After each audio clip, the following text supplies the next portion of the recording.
Oh, hello, and welcome to the Animation Industry Podcast. My name is Terry, and you know what you should go do right now? Support this podcast on Patreon. That's right, send a few dollars my way to help keep this baby running. I've included a link to my Patreon in the description of this chat, so please go check that out, and thank you very much. Okay, bye. Okay, hello again. Today I'm chatting with super duper extra cool stop motion animator Harry Chaskin, not only about his career as a completely freelance stop motion animator, but also about his 15-minute long short live action stop motion mix film called Steel Cut Oats, which you can now go watch on Vimeo. So if you're wondering, hey, I want to direct and produce my own amazing stop-mo live-action short film, or if you're thinking to yourself, hey, I want to run my own freelance stop-motion career for years and years and years and be really successful at it and good at it, then you definitely want to tune into Harry's chat. So without further ado, let's jump into Harry's chat. Hi, Harry. How's it going this fine evening? Hello. It's going great. How are you doing? I'm doing good now that we're chatting. Our dogs, we already introduced each other to our dogs, which is fun. That's what this is for, right? This is the Yeah. dog meeting. Yes, We might talk about animation too, but mostly the dogs. Yeah, for anybody listening who thought we were going to chat about animation, I'm sorry. This is going to be a dog chat. Well, now that we're chatting about your dogs, why don't you tell us about your two dogs and your cat? Okay, yeah, I got two pups, big boys, Ziggy and Ernie, and Ziggy and Ernie. yeah, and a little albino cat named Boo. And, Ziggy, Ernie, and Boo, and it looks like it looks like Ernie. Is that Ernie? that's Ernie. You Oh could my goodness. tell. I mean, he looks like an Ernie. What do you call what is Ernie's full name? Well, it started as Ernest Hemingway when we got him as a puppy, except we quickly realized that his personality was not that of a stoic, sort of masculine, terse, tough guy. He's more like the Muppet than the author, so he just became Ernie. Maybe when he gets a little bit older, he'll Yeah, turn. maybe. I don't know. He's 2 years old and he hasn't gotten any less silly, so Oh, well, I it's still. think Ernie sticks. What about Yeah. Ziggy? What is Ziggy's full name? I love that you knew they had full names. Well, come on. I guess everybody's dog has a full name. He's Ziggy Stardust or Ziggy Okay. Stardog. He has a Okay. little. He has Ziggy a Stardust and Ernest Hemingway. And Boo? Yeah. Boo, what is Boo short for? That's the really nerdy one. Boo is short for Bubastis, which is the name of the genetically modified lynx in the comic Watchmen. Well, That I didn't know that, and now I know Well, it. even if you've read it, it's a very obscure character that appears in like two or three panels. But we thought it was fitting since she's albino and genetically unique. Uh, Wow, so that you have a real knack for naming things. Each animal is named after a completely different fandom. I I guess you know could say. if I could have a career naming animals, I'd probably get out of the whole animation game. But Well, you just all go work for a shelter. I'm sure you can name lots right. of animals. My dog Moose is just Moose. That's it. Oh yeah. It's not long for anything. It's not short for anything. It's just Moose. So Hmm. I guess Well, I maybe should have that'll consulted you when we named him. maybe it'll evolve as he grows. Well, I mean, he's got a lot of like I call him a little big baby all the time because that's how he acts. So he's LBB, otherwise known as Moose. All right, well, animation. Oh yeah, Right. that's what we're Okay. really here to talk Animation, about. stop motion specifically. I Yes, mean, you've had a quite an illustrious career, and you just launched a super fantastic live action slash stop motion, seamlessly integrated, perfectly executed film that you can now watch. But I want to talk about how that happened, but let's roll it back and just talk about, how you've made it in stop motion as a career. For how for many years have you sure. been doing this now? Oh geez, I'm gonna date myself here. Let's say over a decade. I mean, 100 years. Wow. Oh my 100 goodness. years. Yeah. No, Okay, so ten plus years exclusively doing stop motion as a freelance stop motion animator. a little bit of everything. I Yeah. mean, stop motion is my bread and butter, and I've worked a lot. In the beginning of my career, the beginning of my career, I was animating almost exclusively, but I've also worked in fabrication. art department, puppet building, and lately focusing much more on directing and producing, which is always where my heart kind of was. Yeah. But I've also done some 2D as well. I produced a 2D series for Cloudco, which is American Greetings animation arm. They do Care Bears and all that nostalgic stuff. And a couple years ago, I did a series for 6 Point Harness in Netflix as well. That was kind of a 2D documentary thing. But yes, for the most part, stop motion, wearing various hats, has been my primary focus Oh, yeah. since Tell me school. about at what point did you say to yourself, like, okay, out of all the careers I'm going to pick, out of all the pressures that are facing me to make money in the world, I'm going to make stop motion the thing that propels me forward. Because clearly I'm delusional. No, it's funny. I feel like everybody that I know in stop motion, myself included, kind of stumbles into it. That's one of the reasons I love the art form and fell in love with it, is it's such an amalgam of different skill sets. You're not just drawing, you're sculpting, you're lighting, you're building. There are people that work in the art department that started as auto body mechanics and were working with fiberglass and steel and discovered that they could use those same materials as a creative outlet. So for me, I've always been interested in storytelling, and ever since I was a kid, I would write, draw, sculpt, photograph, and I think I was drawn to it because it really seemed like the perfect embodiment of all those different skill sets that I like to dabble in, and a way to unify them into something cohesive that really drew on everything. That being said, I was steered that way, consciously or unconsciously. My my dad was a writer. He's retired now, but brought me up watching all kinds of movies, especially Ray Harryhausen movies. So from the time I was a kid, I was introduced to all kinds of stop motion. And one of our oldest family friends was actually a stop motion animator in the 80s. He did all the little refrigerator people in Pee-wee's Playhouse. Oh, So no way. I grew up with him kind of unofficially. I wouldn't say he was mentoring me, because both him and my father actively dissuaded me from doing anything in the film industry. They're Speaking like, from here's all these great influences. We're going to surround you with art constantly, but never, don't ever get into it. Exactly. No, I mean they're very supportive, but they also brought with them a sense of perspective and Right. lived in brutal personal experience. So it's that kind of thing where I grew up fascinated by it and had some great people pointing me in the right direction, that also gave me a very realistic perception and attitude of what it takes and how difficult it is. And yeah, after that, I actually went to school focusing on live action and screenwriting. I went to Cal Arts, and when I was there, the experimental animation teacher, stop motion teacher, was Stephen Kyoto, who of course did Right. Killer Clowns from Outer Space and all that good stuff. And even though I wasn't in the animation department, I started following him around on campus and bugging him to take his class and He's just trying to get a coffee in your. yeah, I know. I probably drove him nuts, but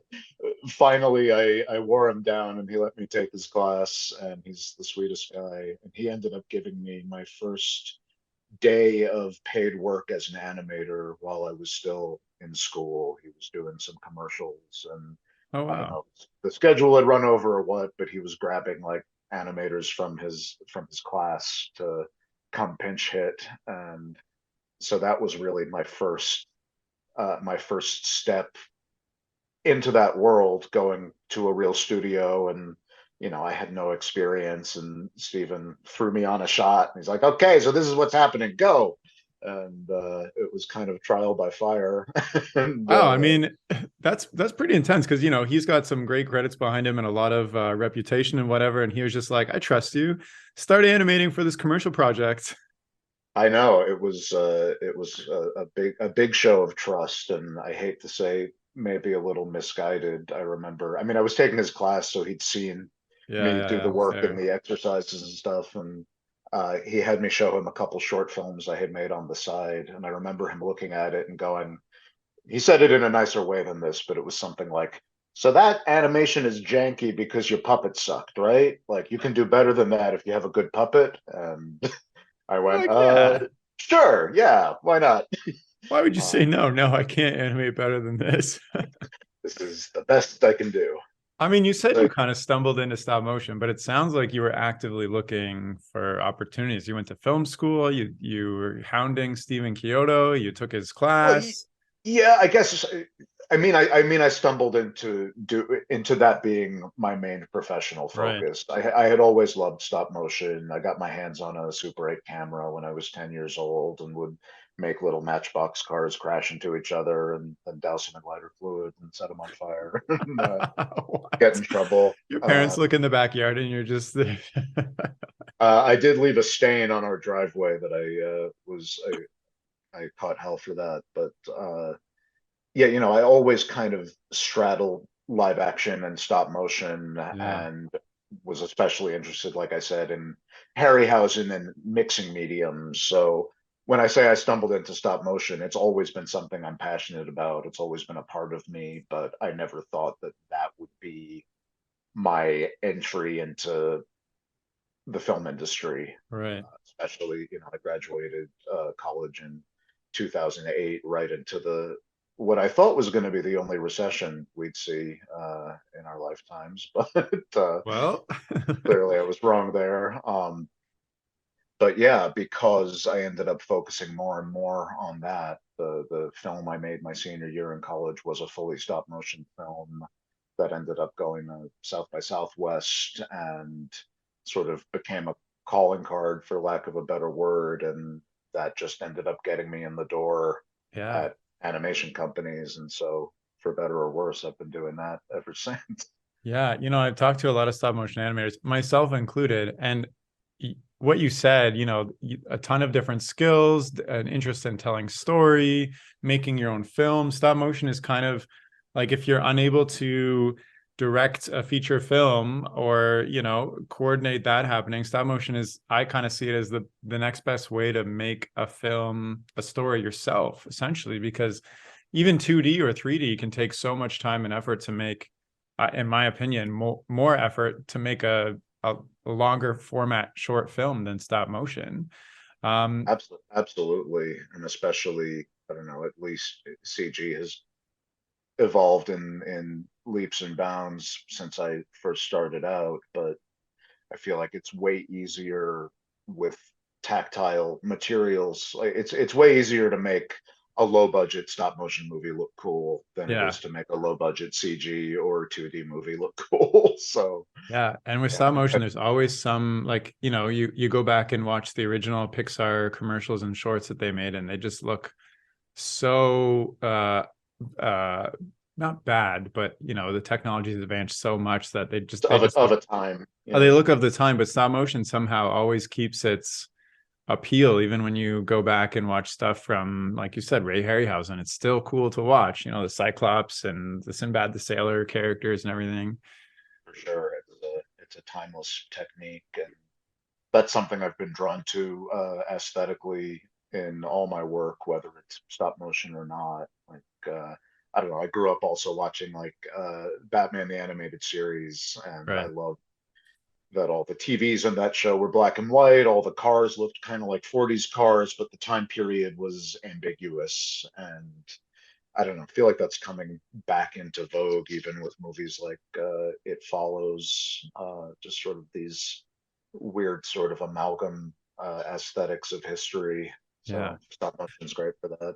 So okay, so you mentioned that your film became a calling card for you as an animator. Was that kind of the kickstart of your professional career, where suddenly people that needed animation, that were going to these festivals and saying, we need stop motion animator, oh, this guy has a short film, we're going to get in touch with him and hire him? Is that kind of how it went? Uh, Partially, I mean that's how it went in terms of me eventually getting representation. Like I got a manager out of that short, Oh, and wow. So you're like 23? 23, 24, something like that. Wow, that's pretty intense. Yeah, and at that time, honestly, like having a manager didn't really help Never much. mind. Well, no, but it ended up helping later in my career as I tried to shift into directing and writing and that kind Hmm. of. I would say that the short as a calling card was more as a way of sort of proving my mettle when interviewing for staff animator jobs at studios. Again, through Stephen and through a lot of the students that I met at Yeah. CalArts. That was how I ended up getting my foot in the door at a lot of the stop mo houses in LA. Like I went to school with I'm gonna say a lovely, amazing man, Muse Brooker, who you may know. Yeah. He's pretty legendary in the stop motion world. Uh, so he was getting his master's while I was getting my undergrad at CalArts, and it was Huh. funny. We were in the same class for a minute, and then he graduated and ended up teaching there while I was still a student. So I watched him go from student to a teacher. Anyway, so I'm rambling a little bit, but he basically, after I had made that film, was able to get me a meeting at Shadow Machine, Oh, which nice. was the company that used to do Robot Chicken, and they were gearing up for another Adult Swim show at the time called Frankenhole. And through Muse, I was able to get a meeting there, show them the short I made, which got me a assistant animator position. You know, kind of bottom of the barrel, but foot in the door, sweeping floors, building little wire rigs, Yeah. all that stuff. And I kind of lucked out with that show. You know, so much of this is right place at the right time type alignments, but because that was the first season of a new show, I was also able to have a hand in the art department. And when I wasn't helping the animators, I was building props and sets. And, you know, stop motion compared to other mediums, I feel like when you're planning and budgeting and scheduling, there's a little more uncertainty because it is like a live action project. Maybe a scene takes longer to set up with the lights, maybe a light blows out or a puppet breaks. So, you know, for various reasons, that show got a little behind schedule, and the animation director ended up throwing me on some shots to animate, you know, within a couple of months of being there. And I had never animated professionally before, save that one day at Stephen Kyoto's studio. So it was great in the sense that it gave me a rare opportunity to advance pretty quickly Yeah. uh, in the field, and it was also terrifying because I had never really animated professionally, and I kind of had to learn as I went on footage that was going to be put on the air no matter what. And yeah, that's kind of how I started there. Yeah. I mean, even the assistant animators that I've worked with at the very few stop motion jobs I've had, there's always seems to be an opportunity to do more than just, fixing things and running around. Like there usually seems to be, like, if you really want it, there's an opportunity to talk to the director and say, I want to animate on this shot, and this shot over here is small and it's set up right now, and the animator that's supposed to be on is something else. Like, can I squeeze in here? So yeah. Okay, Yeah, so um so I don't know if you can hear, there's fireworks going off in the background where I live for I some can. reason. I don't know if you can hear my dog with his squeak toy in the background, I but can't hear his squeak toy. You can't hear my fireworks. Great. fantastic.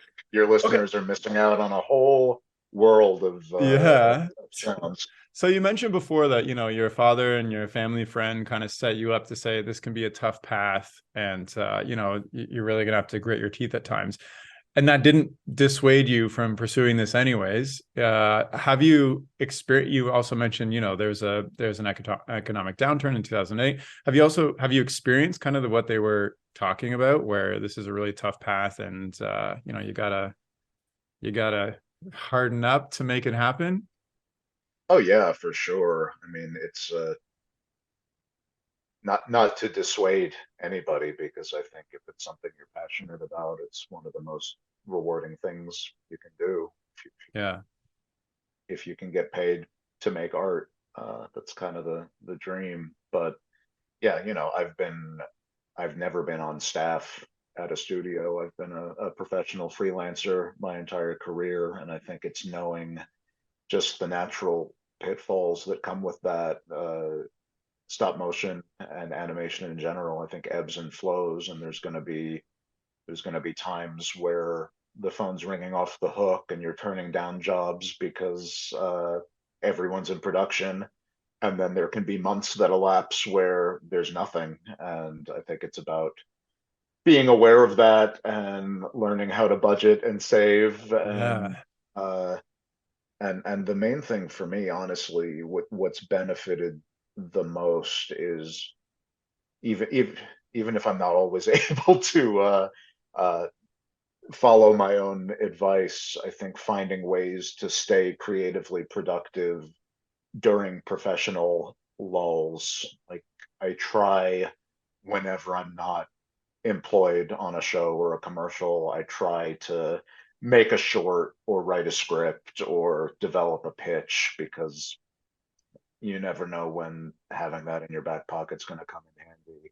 Yeah, for sure. I mean, I was going to ask you about, how, besides the budgeting and, saving money and whatever, how do you emotionally manage these ups and downs where you could be working for months and months and then suddenly you end a job and the next day you have no idea if it's a month from now, 2 months from now, 6 months from now, where you're going to have a job again.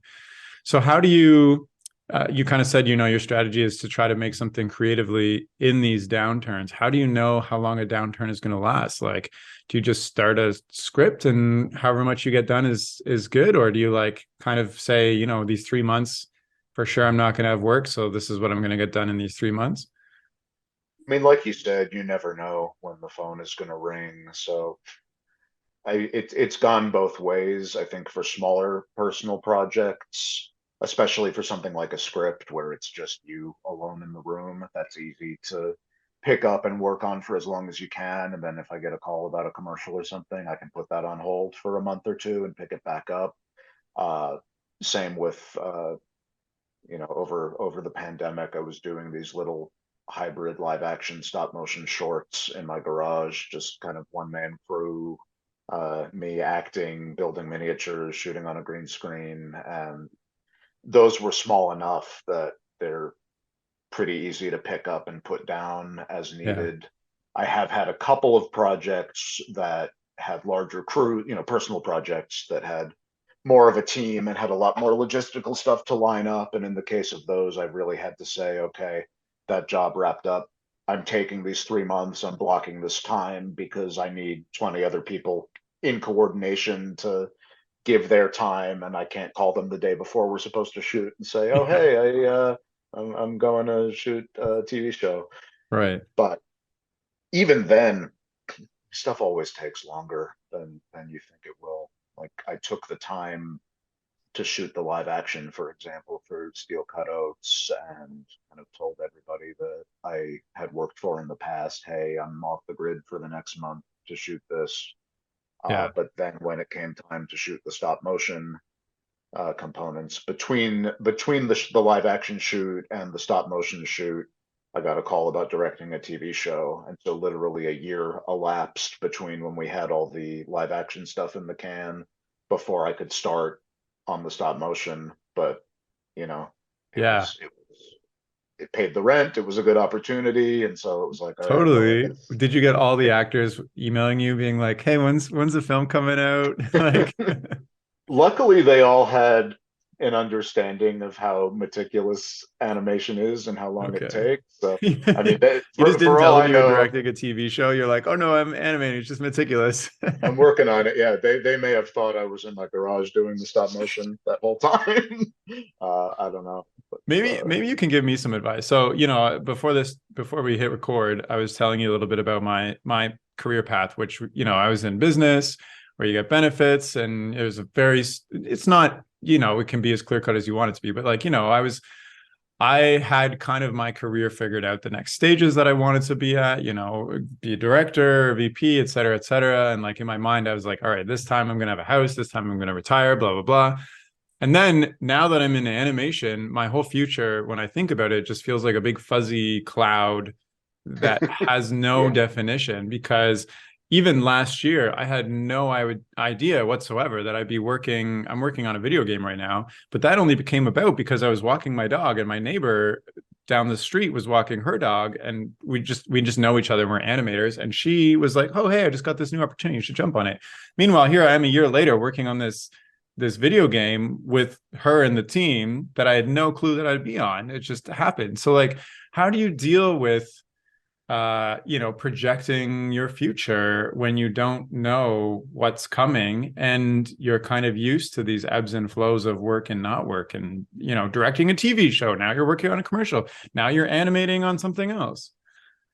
That's a great question, and I think not to dance around it. I honestly think that everyone's projected future is subjective. I think it really depends on what your long-term goals in animation are, and sort of seeing the path to get there. The unfortunate truth about the industry is that there is no real certainty. So much of it is outside our control. Being in the right place at the right time, enough Yeah. shows being greenlit that require like our particular skill sets. So again, I think for me, I try like my blue skies end goal personally, and I don't know about yours, whether it's to continue as an animator or to end up as, in more of a supervising position, or to produce and direct your own animated films. For me, and I was never shy about telling people this, and that's maybe a pro and a con.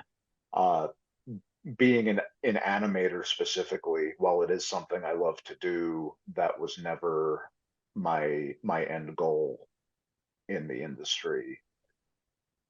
Uh, you know, there are so many more talented and brilliant animators better than me that have Yeah. chosen animation itself as a career path, and I feel like I never got too comfortable there, and as a result, I didn't learn as much as I might have about the nuances of uh, you know acting and character animation, all that stuff.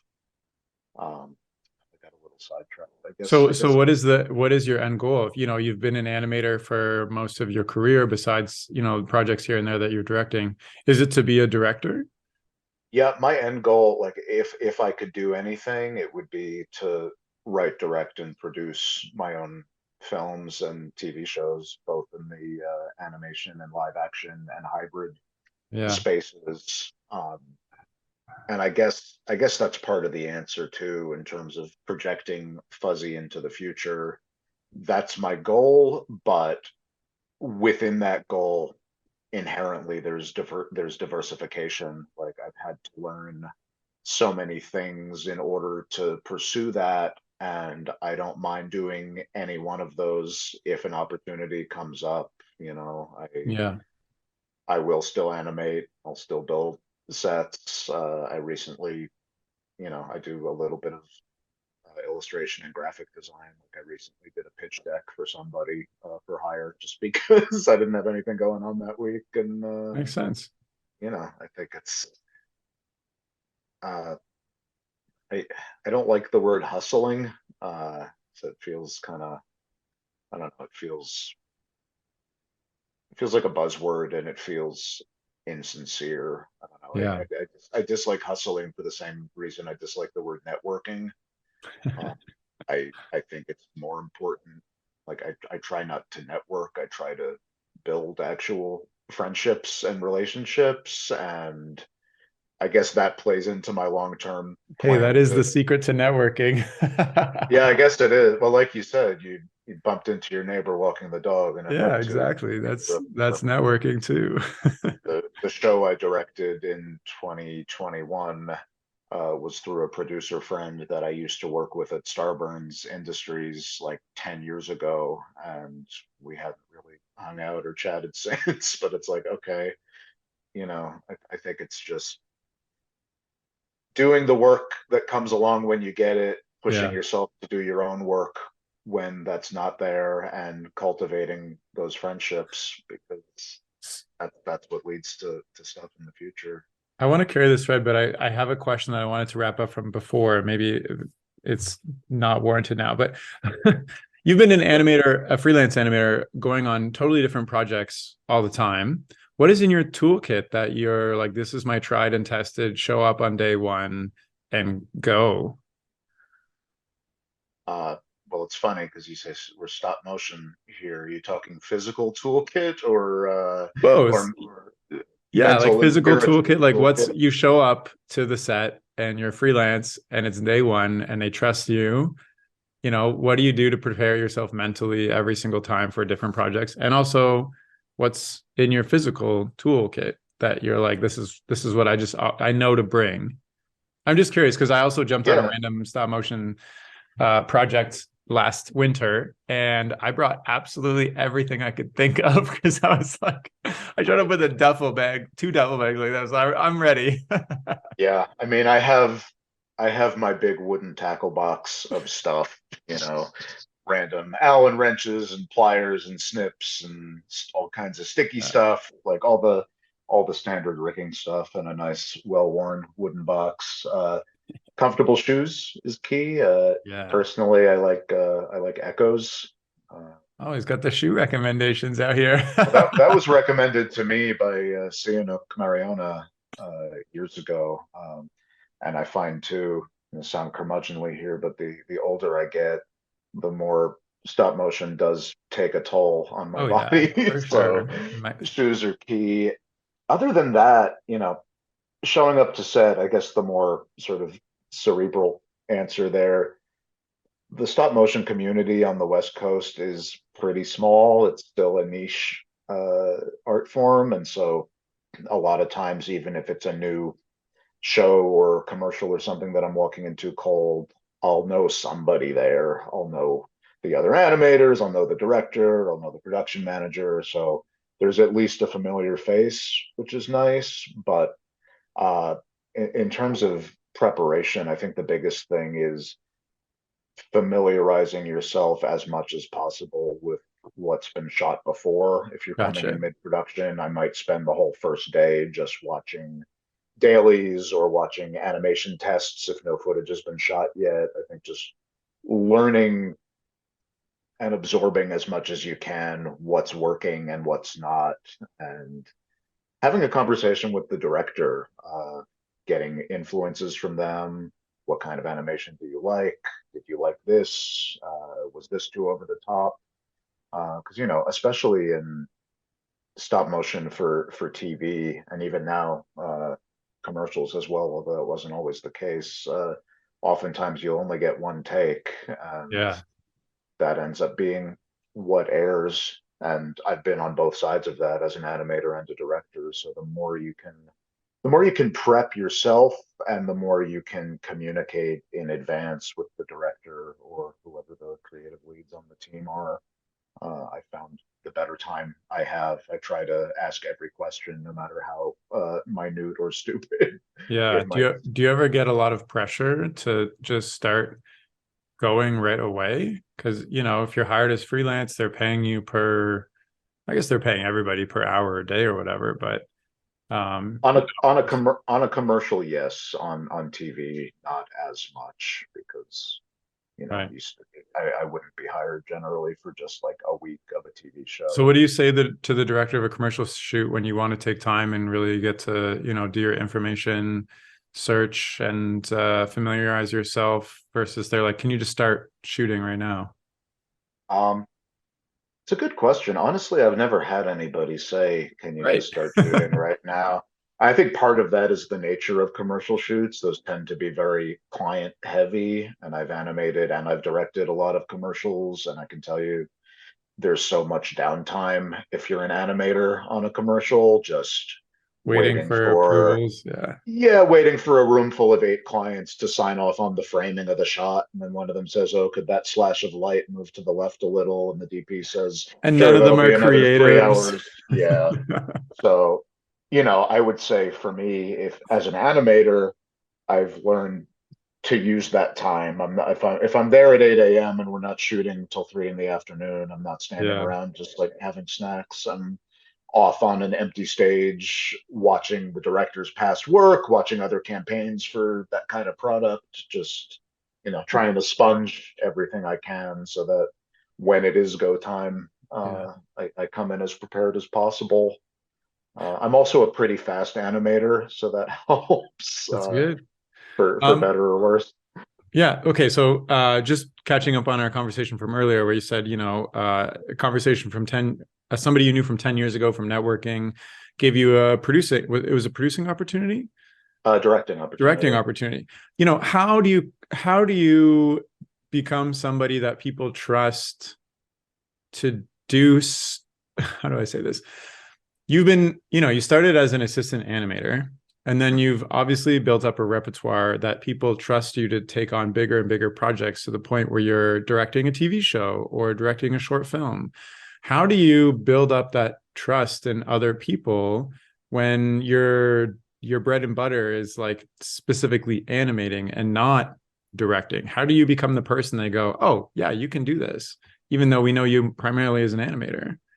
Yeah, no, that's a great question. I think part of it is, like I said, trying to make your own content on the side. Yeah. At this point in my career, I have a lot of credits as a director, both on the commercial and TV side. So it's easier if I'm put up for a job. Well, it's easier to get a meeting, or it's easier to kind of talk about it and uh, be taken seriously. But when I started and was mostly animating full time, I think walking into the owners of a studio or the talking to the director of a show with a DVD, as it was at the time, or a Vimeo link and saying, "Hey, I made this on the last hiatus. I thought you might enjoy it. Hey, here's a 3 minute short that I wrote, produced, and directed." I think just that can plant the seed in their heads of, oh, this person is motivated and Yeah. has an eye and can make things. And the other piece of it, I think, is just if that is something you're interested in. I've always been very vocal with directors, studio owners, animation directors. Hey, I'm interested in Yeah. directing. If you have a small commercial or a second unit or something, like I would love to throw my name in the hat and be considered for something like that. Totally. And The throwing your name in the hat makes 100% sense to me, but when you said that you go to the director or whoever's running the owner or whatever and you say, here's a video I made, can you watch it? Like my immediate reaction would be like, I wouldn't do I don't know. I wouldn't do that. I'd feel like, "Oh no, I'm gonna like force this person to watch it and then wait silently for the reaction," or like, I don't really send my work to other people, I guess. Like I feel too embarrassed. that's Putting it fair. I there. mean, it's a scary thing putting your Yeah. work out there. I'm never more uncomfortable or on the verge of a panic attack than when I'm watching like a film of my own with an audience at a Right. film I don't even want festival. to be in the room and I don't I want hate anybody it. to say anything Yeah. afterwards. I'd rather they just be silent.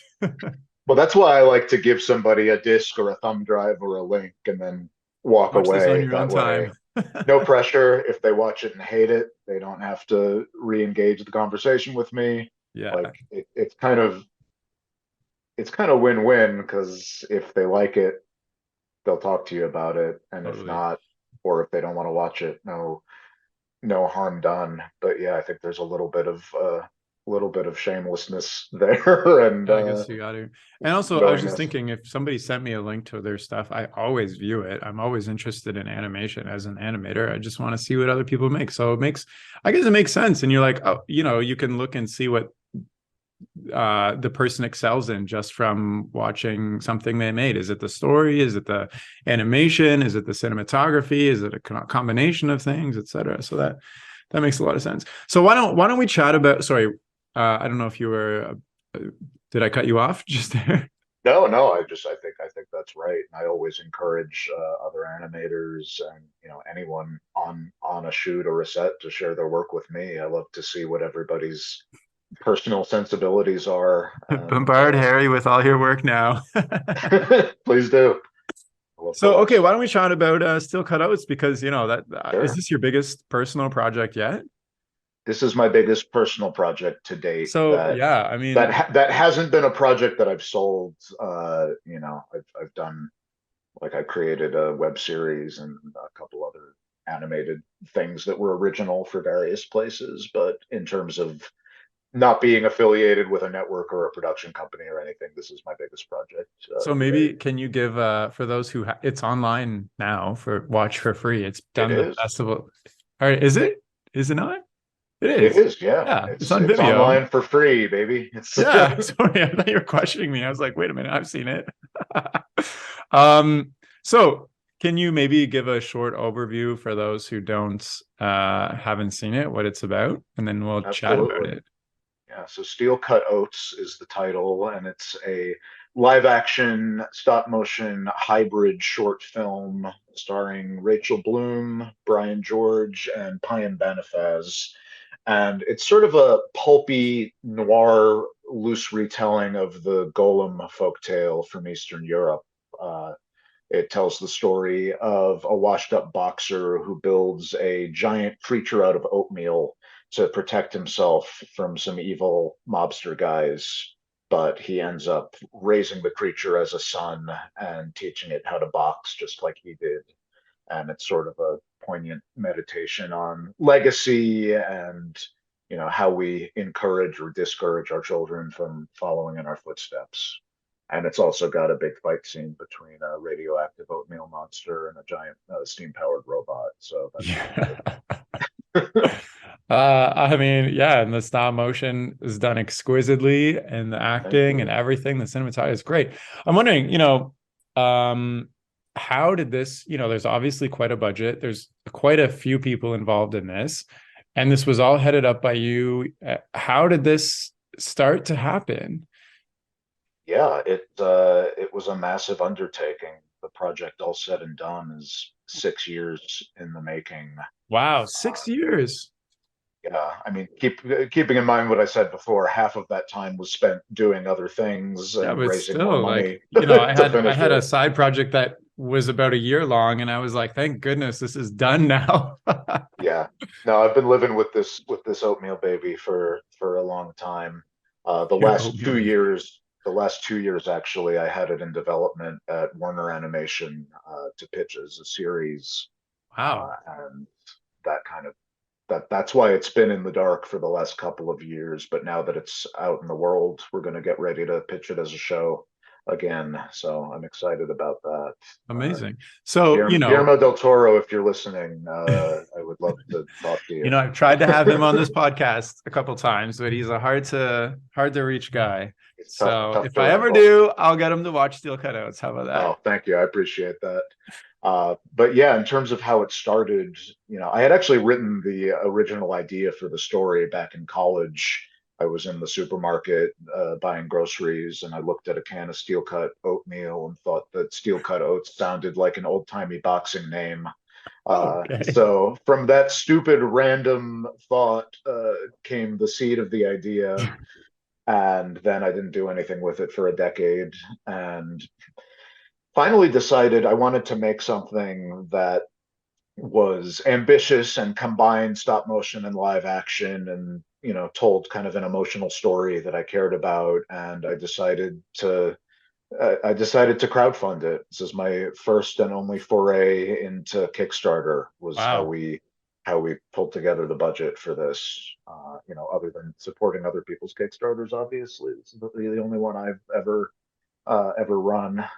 How, Um, okay, I didn't know that, but how do you go from, because how do you advertise a Kickstarter to get funded? Like that's something I think about every once in a while. Like I'd love to fund a ambitious project myself, but I don't have an audience really. Like I don't have millions of mhm. followers. like other than like direct family and friends who might contribute a little bit, like I'm too worried about like I'm not gonna even get any money and then what? Like Yeah. how did that happen? Uh, it was hard. Yeah. And I feel like I learned a lot doing it that I would do differently if I was to do another one. But it was a lot of emailing. It was a lot.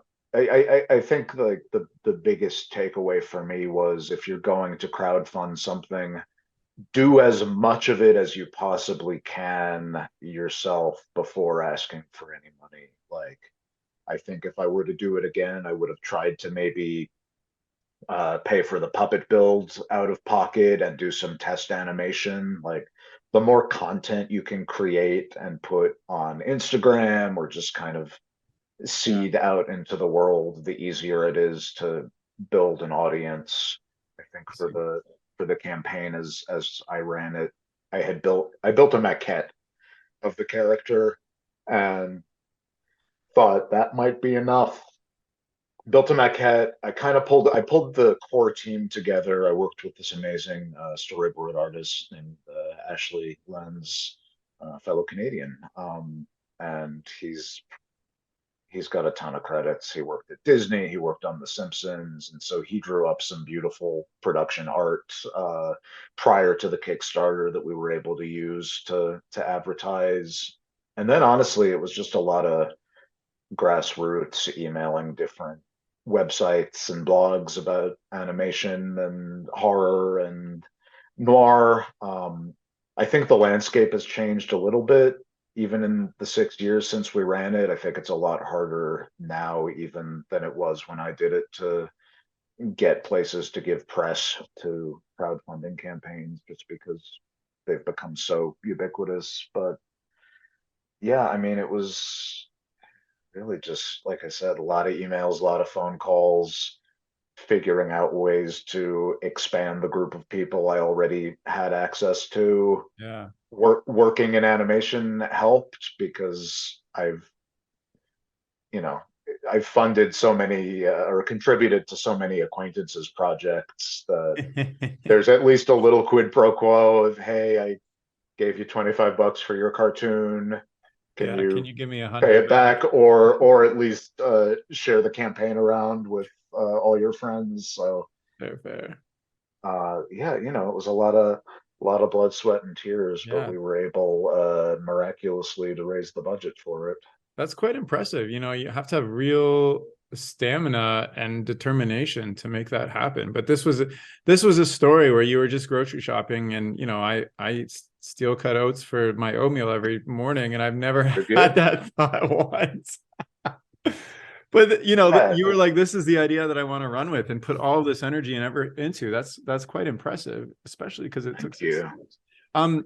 So okay. So what about like, you know, most of your experience has been in stop motion and animation, you know, hiring actors and working with live action, etc. Like, you know, how did you coordinate all of that? Were you in charge of that? Did you hire a producer from the budget you got? Like, A little bit of both. We had a great producer on the project named Laura Allen, who I met at Stupid Buddy Studios initially. Uh, it's funny because she's really an animation producer, but the skill set applies for live action as well. yeah, Worked with her. Another friend of mine who works over at, or at the time he worked at Absolutely Productions with the Tim and Eric guys, Andrew Porter. He had a lot of connections to live actors. Like, his whole job was trying to book you famous didn't get Tim people and to. Eric on your, on your... Didn't get Tim and Eric, but that would have been a very different movie. um, but honestly, like, a lot of the cast were friends. Like, I have a lot of close friends in the UCB improv community. Oh, My I see, best I see. friend since middle school, Justin Michael, who was like my biggest supporter running the whole campaign. He's an actor and an improv comedian, and he shows up in the movie. I joke that he was my unofficial casting director because he looked at the script with me, and we kind of went through the roster of people we knew or people who knew people we know, and kind of mentally head cast it, and really just started sending out emails and saying, "Hey, I'm crazy misanthropic animator? Do you want to be in this weird oatmeal movie? And more often than not, people were receptive, and Yeah. we were able to pull together a pretty fun cast. That's amazing. I mean, I've been involved in random weird things over the years, and I have more apt to say yes to something indie and weird than like a full scale production. For sure, yeah. And I mean, I think it's about being cognizant of people's time too. Yeah, Like yeah. with the exception of Payam, who played the main character in the flashback, I don't think we asked for more than a day or two of Oh anybody else's wow. time. It was a 7 or 8 day shoot, and finding our main guy was the biggest commitment. And for the most part, everybody else was willing to come out and lend a hand. Oh, And I it guess helped, you did. honestly, that we ran the Kickstarter, because that allowed us to go SAG, and we were able to pay people to act, even if it was the SAG ultra like your budget's so low it's funny minimum. That at least was able to guarantee that people would come out for the day and give them a little something to show Yeah. appreciation for I'm everything impressed they you shot did. everything in 8 days because there's multiple locations. It's people had lines, like the lighting is different, like multiple. So that's really impressive. I'm wondering. This is something you've been working on for 6 years. You went through a crazy amount of work trying to get the Kickstarter going, and then afterwards, obviously, years and years of production and shooting and having it mentally on your mind as you're taking other jobs, and the stop motion puppets are sitting in your garage.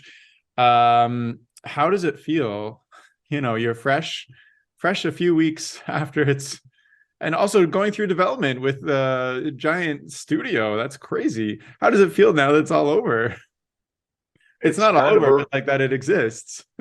it's a relief, honestly. It's funny because I think because of the 2 years we were developing it as a series, uh, the immediacy of the short being finished, kind of that aura has worn off. Mm, So I don't like I'm happy it's out in the world, and I'm really excited now that it's online for free for a whole new audience of people to be able to see it and hopefully enjoy it. But I yeah, feel like I've creatively and mentally made peace with it for a couple of years now. Like the things that I wish I had done differently or could be better, I've let go. The things that I feel good about, I'm holding on to, but it's not still releasing those endorphins of like, hey, we made a movie. I think now for me, it's a relief to have it out there, and it's galvanizing both to share it with the world and hopefully take it out as a pitch again sometime this year. And more than that, really, to just be able to emotionally and mentally move on to a new project. You know, totally. I Or love I continue love on with Steel Cut Oats forever yeah. if it It's becomes a I series. I love making stuff more than having made stuff. I So see. Yeah. now that it's released, I'm ready for whatever's next. I feel that too. It's more about the process. For sure. Having made something and putting it out there feels amazing, but if you didn't love the process, you wouldn't you wouldn't do it. Yeah, no one would be that masochistic. It's Yeah. it's a lot. Yeah. Well, I'm sure there's a couple of people who are, but that's incredible and congratulations. I think you should be Thank you. super proud. And it's very rare to accomplish something to the degree that you have, even as animators who animate all the time, to make something of that caliber, production quality. It's like 15 minutes long, like to involve that many people, I think is quite impressive. So Yeah, congratulations.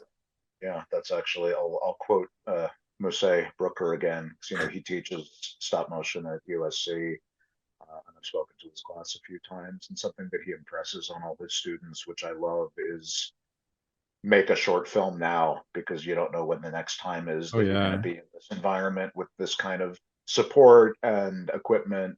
Like I know that it's a rare privilege to be able to put something together on that scale, and Totally. I mean, when else are feel you going to thankful. take a year off and make something? You don't really do that once you're in the professional world. Yeah, it gets harder and harder, Yeah. both to get people to come out and donate their time, and also to be able to put your own pay the bills jobs on hold. So Totally. Yeah. Get other people to help you out with the time is a big one too. Yeah, exactly. So, okay. So, you just put out this film, you're a freelance animator. What's next for you? You want to get into directing you said you're going to be pushing this project as a pitch. Do you have something else in the works at the same time or? always stuff in the works. Yeah. Hopefully, like I said, going to be taking this out this year. I wrote a ton last year. I've got a new original feature script. That's You another wrote a live feature action. script? I've written quite a few You've written features. 500 feature scripts? 500, no, not 500. I think this is my seventh or eighth. Oh my Um, goodness. Wow. so, You're crazy. I mean, I tried hey, to I tried to write a feature script and ended up turning into a fantasy novel, but hey, even better. that took me that took me years and years and years just to make one thing. And here you have I'd like seven. to I'd like to read that. Do you have Well, it? it's at some point I'm gonna have to publish it. Uh, send it to me when you do, or if you want All right. a You'll be peek number at one. my So okay, work. so you've got Steel Cut Oats, you're animating on the side, you've got some feature scripts that you're shopping around. This all sounds amazing. Yeah, just trying to figure out what's next. I'm attached as a director to another project that Yeah. I can't really talk about right now, but we're also going to be taking that out in the next few months here to try to set up with a buyer. Oh, So, nice. hopefully one of these things will pop and I'll get to make something else soon. Nice. You mentioned, finishing this Steel Cut Oats, there were a lot, like the whole process, there were things that you would have done differently next time or whatnot. Is that part of the continuous learning as you direct different things that has gotten you bigger projects as well, where you're able to, go to people and say, I had the experience, I know what's what and how things get done, etc. Oh yeah, for sure. I mean, just for example, like Steel Cut Oats was the first project where I was really heavily directing actors and also working with, some bigger name actors that we were lucky enough to get.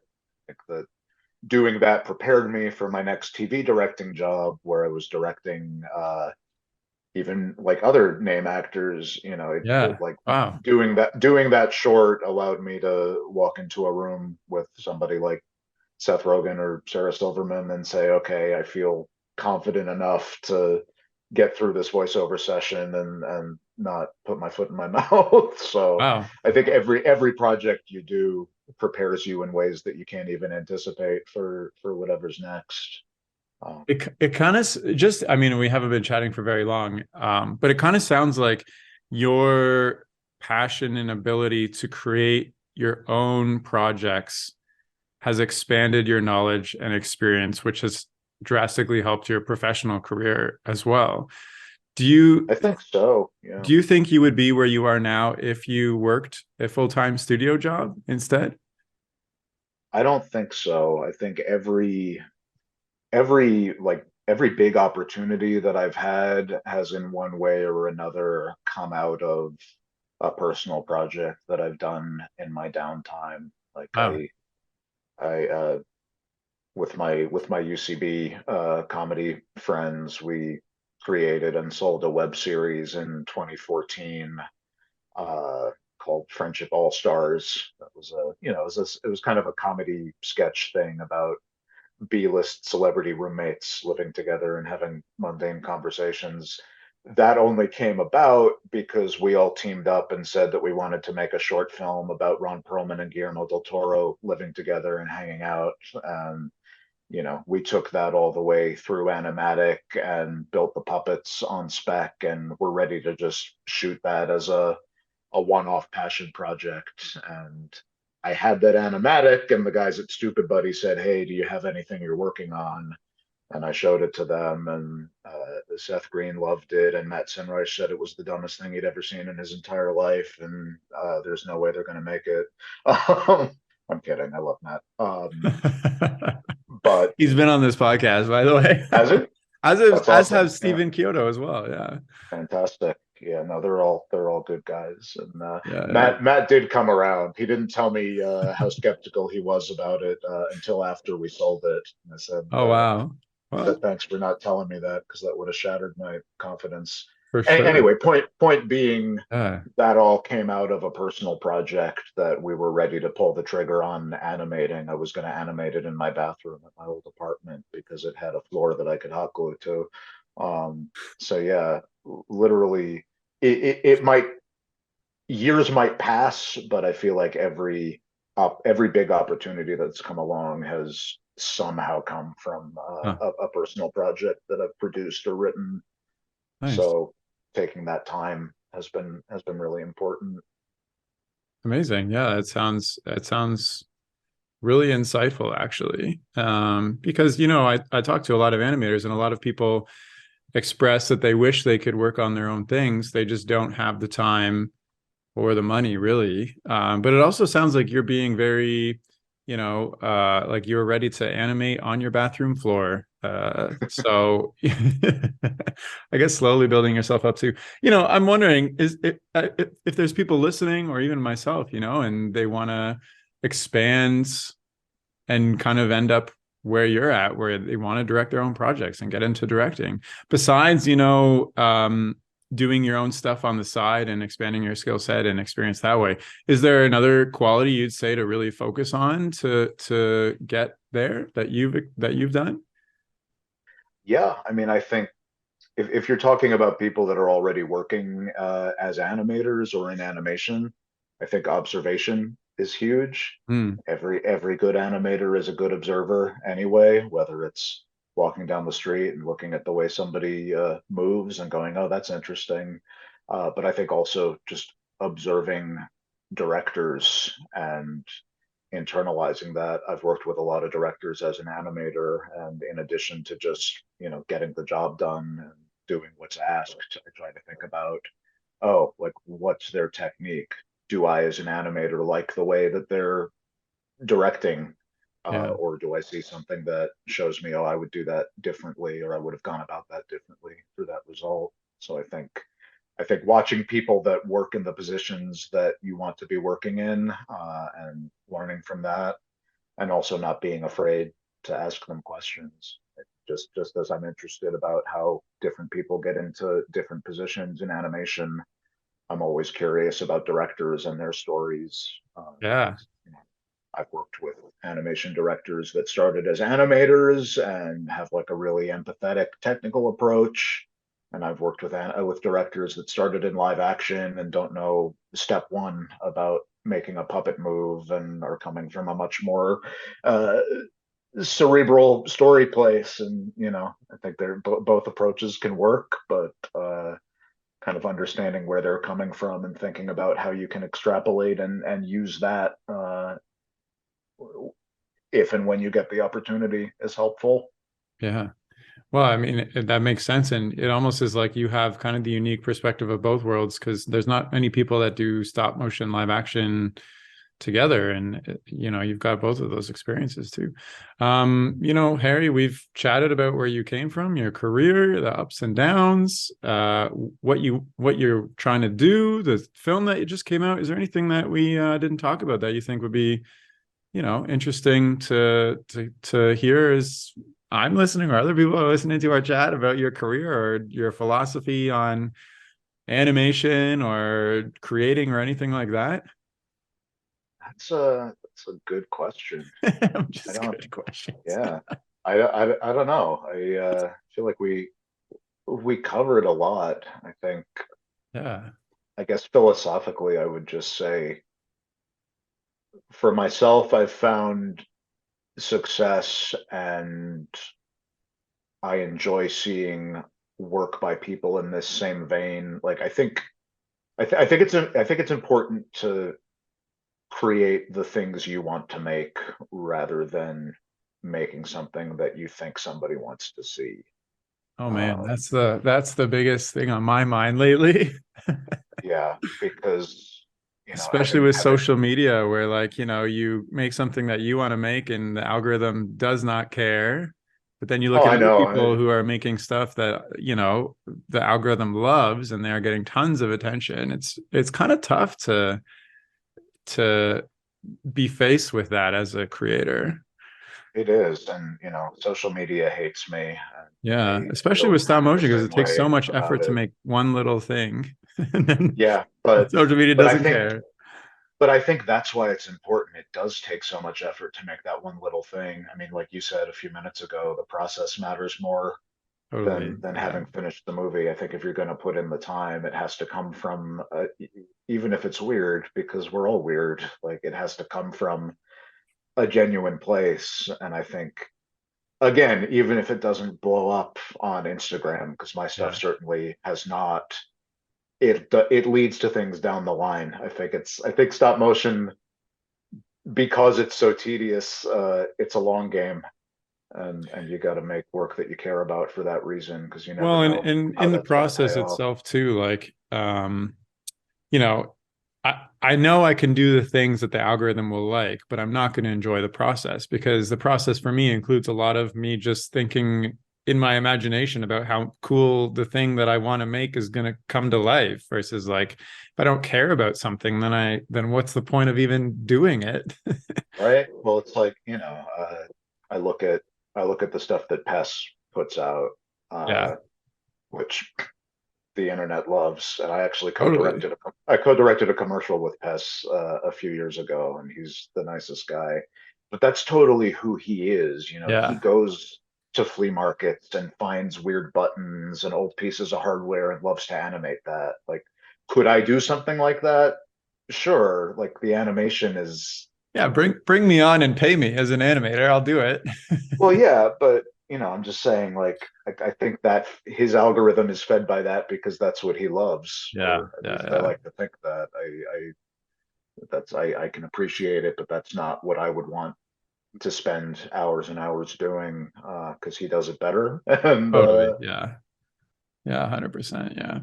I mean, yeah, that makes a lot of sense. So, if there isn't anything else that's you wanted to add, or as somebody's listening, maybe they're a new animator starting out and trying to get their chops, as you've tons of experience in different scenarios. If you have anything for them, maybe I don't know. for new animators, I think the biggest thing, this is going to sound like a variation on what I just said, but the difference is subtle. Uh, Ask questions and get critiqued Yeah, by other animators. I think, when I started to evolve as an animator, and I said earlier, I don't consider myself a great animator. I consider myself a passable animator, but I only became passable by practicing and showing that work to much better animators for them to pick it apart and show me, where the physics were off or where an increment wasn't tracking. So the more you can practice and the more you can get critiqued by people that really know what they're doing, the better off you'll be. And I've yeah. found that most animators tend to be very kind and giving of their time. So take advantage of that. As People love to you're teach. doing right now, being kind of giving of your time. And, I think that's great advice for anybody in any, even if you're not starting out, critique is so important regardless of, especially in creating animation and art, and because it's being consumed by somebody else. So yeah. Yeah. And even though animation is solitary, it's collaborative too. Yeah. Like I'll still, if I'm animating a shot and I'm not sure about something, I'll go the next stage over and grab a friend who's an animator and say, hey, like, is this working? What's weird here? Like, sometimes you just need that perspective. 100%. Yeah, yeah. Well, Harry, it's been a pleasure to have you on the podcast and pick your brain and hear all about the cool projects you've been working on and where it's going. So thank you so much for coming on. Likewise, thank you so much. It's been great Yeah, talking with you. of course. Look And if forward to listening to future episodes. you have to be a subscriber now.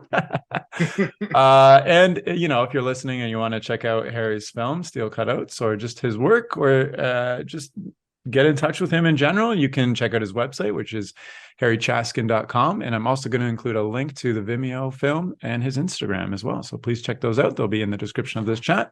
And that's all for now. Thank you so much for listening. Okay, bye.